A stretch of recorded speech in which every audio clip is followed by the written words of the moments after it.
এবারে ভারতীয় ভোটার তালিকায়। সুন্দরবনের হিঙ্গলগঞ্জের ঘটনা এবং ভোটার তালিকায় পিতৃ পরিচয় নিয়ে রয়েছে সন্দেহ। জানা যাচ্ছে যে সুন্দরবনের এবারে বাংলাদেশের হদিশ প্রতিবেশী এক ব্যক্তিকে বাবা সাজিয়ে দীর্ঘ কয়েক বছর ধরে বাস করছে বাংলাদেশের শোলখালী এলাকার করিম গাজী।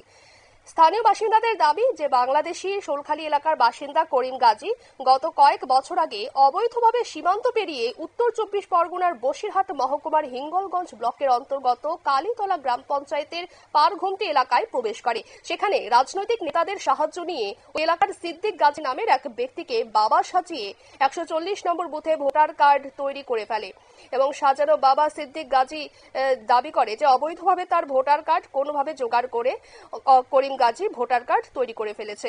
এ ব্যাপারে সংশ্লিষ্ট কি জানিয়েছেন শোনাবো। এখানে একজনের জামাই তো ওর আগে আসল বাড়ি কোথায় ছিল? আসল বাড়ি ছিল বাংলাদেশ। এখানে কিভাবে হলো ভোটার তা আমি ঠিক বলতে পারবো না। এই যেখানে যে বাবা যে আছে সিদ্দিক গাজী, করিমের বাবা সিদ্দিক গাজী, এটা কি আসল বাবা? না, এইখানে কিভাবে মানে বানালো ভোটার? ওইটি তো আমি বলতে পারছি না। আমি তো প্রায় বাড়ি থাকিনি, বাড়ি থাকি।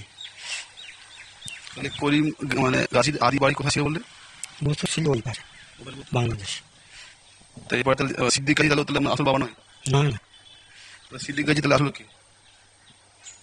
সিদ্দিক গাজী তাহলে আসলে কি আমি তো ঠিক বলতে পারবো না। ওর বাবা। আপনারা শুনলেন সংশ্লিষ্টের বক্তব্য। তিনি জানালেন যে এভাবে অবৈধভাবে তার ভোটার কার্ড কোনোভাবে জোগাড় করে করিম গাজী ভোটার কার্ড তৈরি করে ফেলেছে এবং এই ভোটার লিস্ট থেকে করিম গাজীর নাম বাদ দেওয়ার জন্য বিভিন্ন জায়গায় যেমন প্রধান এবং স্থানীয় বিএলওকে জানিয়েছে, কিন্তু কোনোভাবেই এই অনুপ্রবেশকারী করিম গাজীর নাম কিন্তু বাদ দেওয়া যাচ্ছে না। এই ব্যাপারে জানবো আরো বিস্তারিত। টেলিফোন লাইনে যুক্ত হয়ে গেছে প্রতিনিধি গোপাল শীল। গোপাল, কি জানতে পারছো?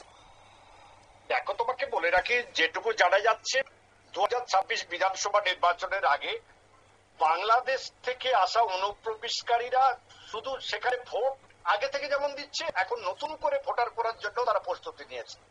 যখন দেখা যাচ্ছে যখন বাংলাদেশি অনুপ্রবেশকারী নিয়ে এলাকায় তোলপাড় শুরু হয়েছে, তখন কেঁচো খুঁড়তে কেউটের মতো বিভিন্ন রাজনৈতিক দলের সংস্পর্শে এসে তাদের সহযোগিতায় অপরকে বাবা সাজিয়ে মা সাজিয়ে তারা এই ভারতীয় নাগরিক। আমরা ইতিপূর্বেও দেখেছি বাংলাদেশেও ভোটার রয়েছে, এখানেও ভোটার রয়েছে, সেখানেও ভোট দিতে যাচ্ছে, এখানেও ভোট দিচ্ছে। ঠিক সেই রকমই একটি ঘটনা করিম গাজী।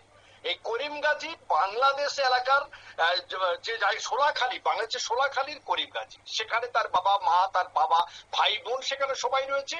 সে কয়েক বছর আগে বঙ্গা উপকূল থেকে তারা এই বসিরহাট এলাকায় অর্থাৎ সেখানে এসে সোলাখালীর করিম গাজী এখানে এসে সে করিম গাজী থাকে, কিন্তু তার বাবা যে সিদ্দিক গাজীকে তার বাবা বলে পরিচয় দেয়, অথচ তার নিজের বাবা বাংলাদেশে আছে, এখানে বাবা মা সাজিয়ে সে তাকে ভোটার কার্ড করে এবং কয়েক বছর ধরে ভোটার করছে। এখন ভোট যখন তোলপাড় হচ্ছে ভুয়ো ভোটার দিয়ে, তখন সিদ্দিক গাজী হঠাৎ দাবি করে বসে যে সে কোনো মতেই এই করিম গাজীর বাবা নয়, গাজী গাজী, অর্থাৎ পদবিতে মিল করে দিলেই বাবা, বিলেই মা মিলে যাচ্ছে এবং ভোটার লিস্ট হয়ে যাচ্ছে। এর ভেতরে একটা বড় চক্র রয়েছে, যে চক্র বিভিন্ন জায়গায় কাজ করছে পশ্চিমবঙ্গের বিভিন্ন প্রান্তে, বিশেষ করে অনুপ্রবেশকারীরা এসে ভোটার হয়ে তারা ভোট বাড়াচ্ছে। বেশিরভাগ ক্ষেত্রে দেখা যাচ্ছে শাসক দলের ভোটার রয়েছে এরা। ধন্যবাদ গোপাল। আপনারা শুনলেন অর্থাৎ সুন্দরবনের হিঙ্গলগঞ্জের ঘটনা এবং বাংলাদেশের নাগরিক করিম গাজীর নাম এবারে ভারতীয় তালিকায় এবং ভুয়ো ভোটার নিয়ে তালিকা বের হতেই তিনি কিন্তু রীতিমতো অস্বীকার করেন এবং এই করিম গাজী নিয়ে নিচ্ছে ছোট্ট একটি বিজ্ঞাপন বিরতির সঙ্গে থাকুন।